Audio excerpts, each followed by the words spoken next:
নমস্কার, জয় মাতা জয়গুরু বামদেব। আমি জ্যোতিষগুরু দ্রোণাচার্য। দর্শক বন্ধু, 12টা রাশির জাতকও হয়, অর্থাৎ ছেলে হয় পুরুষ, আবার 12টা রাশির জাতিকাও হয়, অর্থাৎ মহিলারা।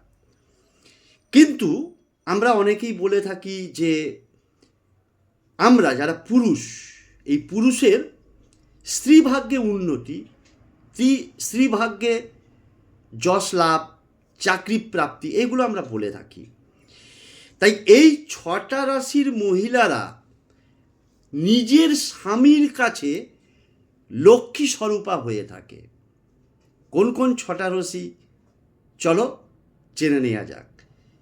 মেষ রাশি, বৃষ রাশি, কর্কট রাশি, তুলা রাশি, কন্যা রাশি এবং ধনু রাশি। এই যে 6টা রাশি, এই 6টা রাশির মহিলারা অত্যন্ত সৌভাগ্যবতী হয়ে থাকে, কারণ এই 6টা রাশির মহিলারা তাদের স্বামীর কাছে লক্ষ্মী স্বরূপা হয়ে থাকে। বলে যে হ্যাঁ, তোমার ভাগ্যেই আমার নাম, যশ, অর্থ, প্রতিষ্ঠা, আমি সব কিছু পেয়েছি। এই 6টা রাশির মহিলারা তাই অত্যন্ত সৌভাগ্যবতী হয়ে থাকে।